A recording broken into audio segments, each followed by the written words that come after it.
Hi, Gemini, Libra, Aquarius. Welcome to your reading for Cancer season. What's been going on with you, Gemini, Libra, Aquarius? I see the Emperor coming out, Arian energy. Either Aries season was very prominent for you, or some of you have also prominent Aries placements in your chart. This is about long-term planning and commitment, ruling over your kingdom. Spirit wants to talk to you about this Aries, this mature Aries. I see a major cycle completing here with the world coming out. I see that some of you are coming into your destiny, that like it is your destiny to be leaders, that this is closing a like big karmic cycle, like a very prominent cycle, or it's going to be closed soon.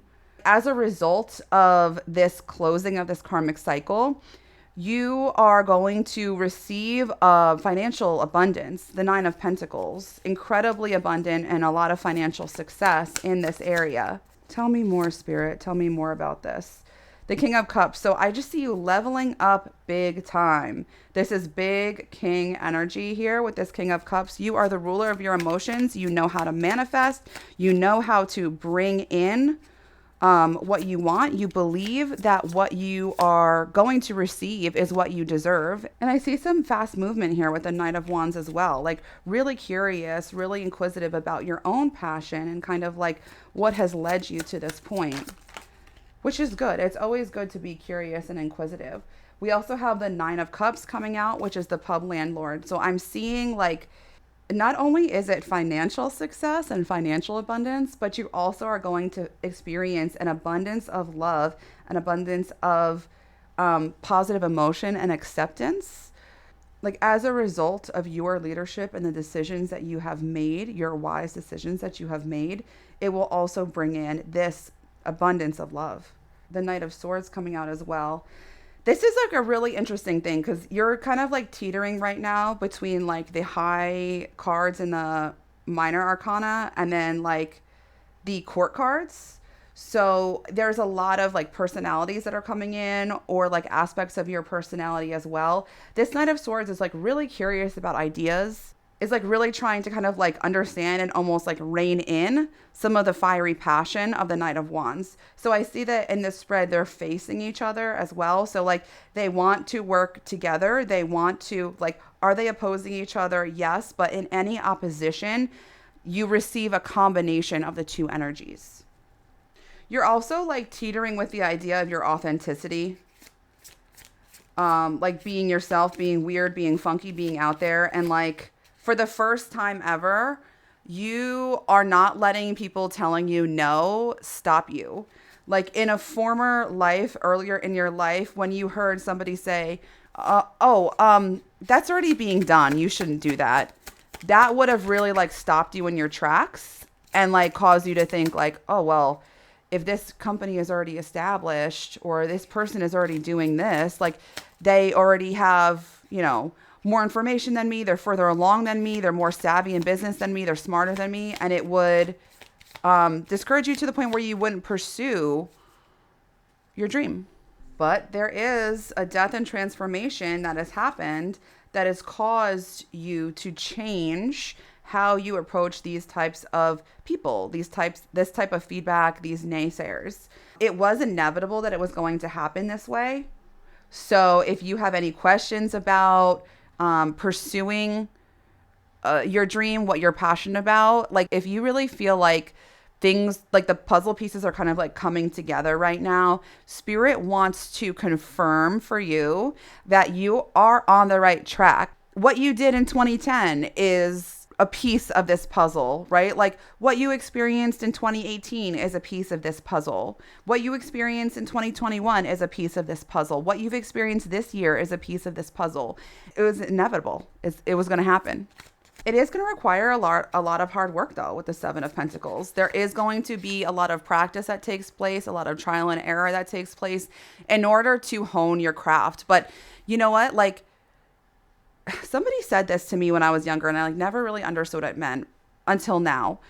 Anything that's worth having is worth fighting for.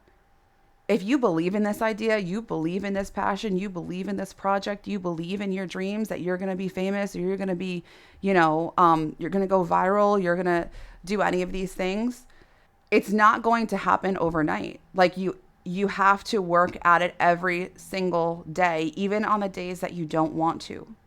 Make a promise to yourself that you will work on this project every single day. You're destined to achieve this. It doesn't mean that it's going to be handed to you. You are destined to achieve this after you go through this process. Go through this process. This is all part of it.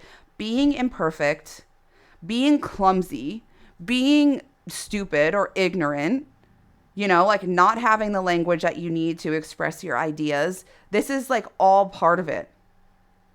If you're waiting to be perfect before you present it to anyone else, it's going to suck. Having the clumsy, ugly ideas out there for other people to be able to validate and build on is how you are going to make this project successful. The last card coming out is number 5 in the major arcana, the Hierophant. This is Taurian energy. And I can't help but notice that Death came out, which is a Plutonian card representing Scorpio.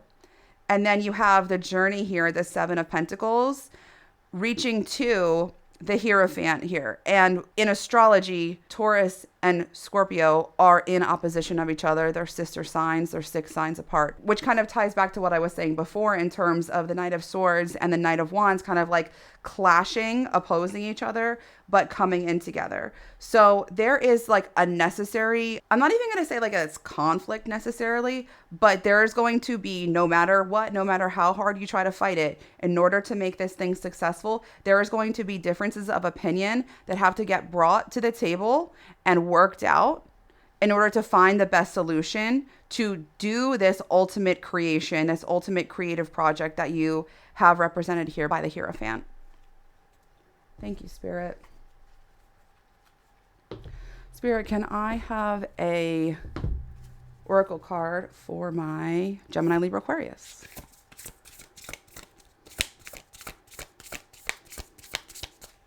I am using the Urban Crow Oracle by M.J. Cullinane. This one. Number 24, Illusion. Have you ever been absolutely, positively, 100% certain about a situation only to find the complete opposite is true?